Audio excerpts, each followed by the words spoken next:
My dear students and all my dear viewers, today you all are welcome again to Mishra Sir classes of English, and particularly in this class I am going to describe one of the very interesting topic of real English, and the topic is television.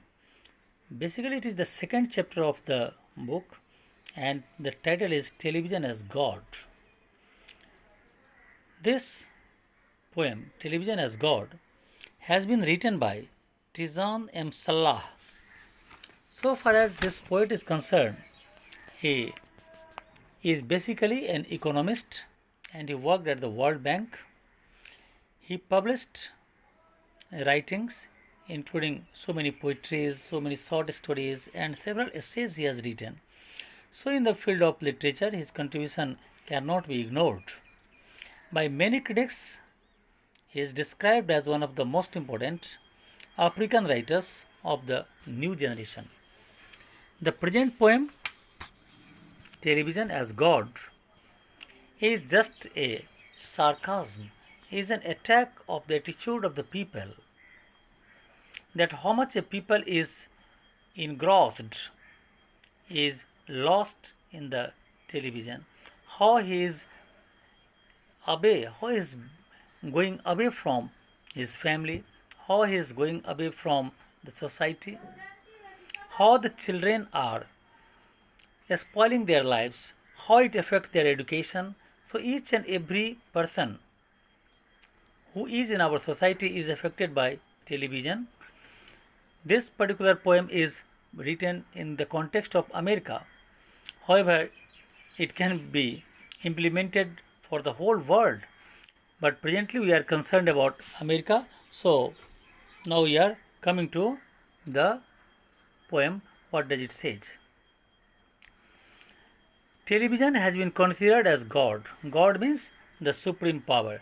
It means the poet wants to say that television is regarded one of the most important thing in the life of a person. How it has become the God, how it got such a valuable place in the mind of the people has been described here. The poet says in the very first line of the poem, in America, television is a special God. In America, television is a special God. The poet wants to say that in America, the people consider television as the most important thing in their life. They give the importance of television as they give importance to God. With its priests and priestesses. With its priest and priestesses. With its priest and priestesses means the persons who are just conducting the programs or who watches the television. Here the priest and priestesses are referred to the persons who conduct the program. So in America, television is a special God with its priests and priestesses, means those who worship it.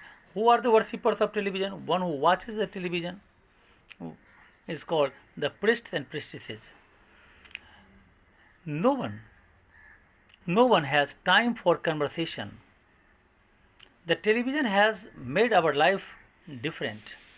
It has cut off the life of a person from its family and from the society. In the age of television, the poet wants to say that no one has time for conversation. Means no one has time to talk to anyone or for each other. Television works in the remote crania of every high class pleasure. The poet says that television works in the remote crania. Crania means the parts of the skull that enclose the brain.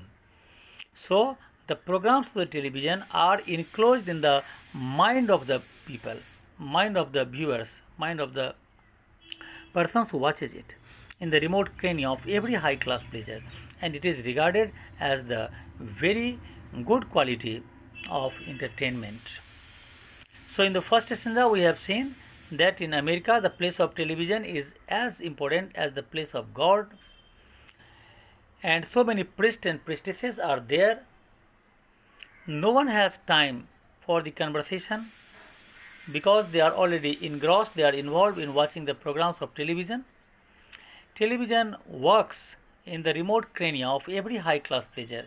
Means television programs are stored in parts of our skull, and they gives us a lot of pleasure, but it fulfills the brain.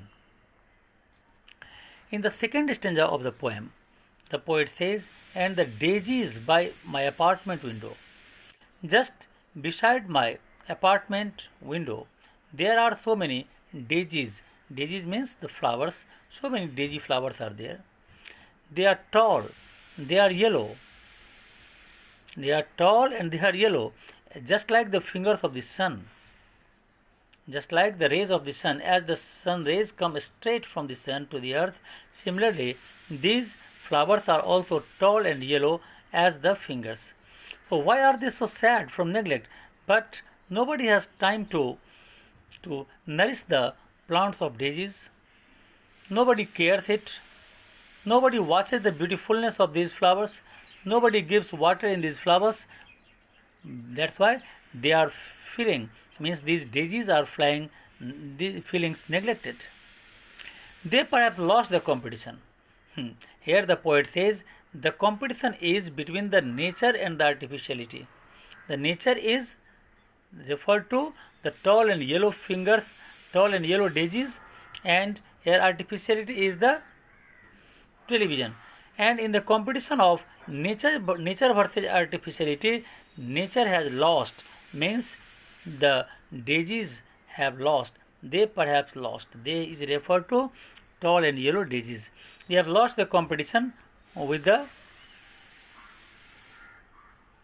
They have lost the competition with television. Television has trapped everyone in its shrine, and television has captured everybody in its shrine. And shrine means a place of worship, and America is the place of worship, since now it is in the entire world, but this poem is related to America. So shrine means the place of worship, and it is worshipped in America.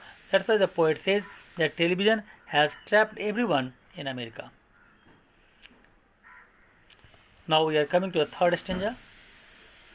And the mothers wonder why their kids are doing poorly in school. When a child does not do good in school, the parents, especially the mothers, become very much worried about her children. Why they have very poor performance in school? Their grammar is as good as chimpanzees. In grammar side, they are very poor, and the grammar of a school student has been compared with the grammar of a chimpanzees. Means they do not know even a single thing of grammar. Their grammar is as bad as the chimpanzee. Here, as good as chimpanzees means chimpanzees do not know any grammar. They have no knowledge of grammar. Similarly, the students have also no knowledge of grammar. And of course, there will be a special God. And why? Why it becomes so? It becomes so because television has got the position of a special God.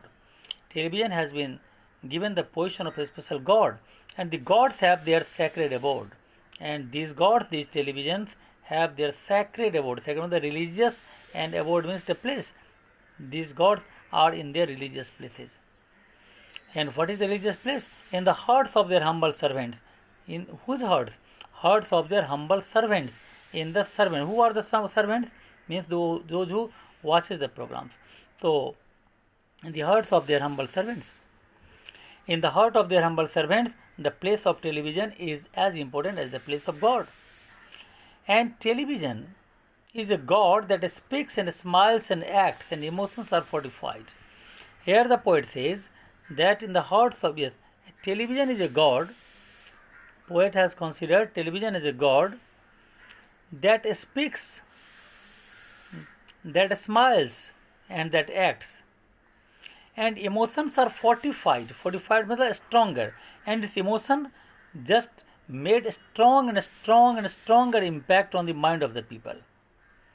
It makes our emotion as stronger. Fortified means stronger.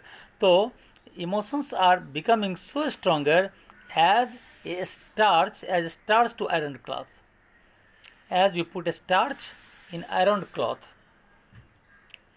starch is given before ironing the cloth to make the cloth straight, so it makes the cloth stronger. Similarly, as the starch works in a cloth to make it stronger, the programs of television make the minds of the people, make the emotions stronger. And the truth of the world is accessed. And the truth of the world is accessed.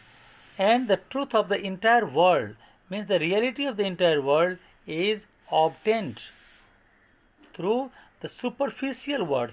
Superficial words means not serious.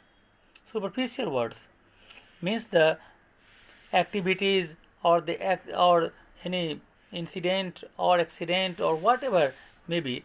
All these truths are coming to the people in the form of not very serious words of the interpreters. Interpreters means people who explain or translate. They are called interpreters. So these interpreters put the programs before the audience in not very serious way, and it comes into the mind of the people, and it makes our emotion stronger. We get emotionally stronger. So the poet wants to say that television is such a device which makes our emotions stronger, which spoils the student in the school, and the natural things like flowers are being neglected, and foremost thing, the most important thing, that it just make us indifferent with our family, indifferent with our society. So we are neglecting our society and our family. This particular television has made us completely alone. Our social life is spoiled, our family life is spoiled, and so television should not be watched more than need. Television may be the good thing, but if we use more than its limited period or more than our need, and always we are sitting idly before the television and watching the program, it makes us dull. It completely cut off the person from the society, from the family. It makes us indifferent from our nature. It makes the student weaker in every subject because their main motive goes to the television program. It makes us emotionally stronger. So these are the things what we have described here in this particular television, in this particular poem. So let us see, we have seen here about each and every detail of this poem.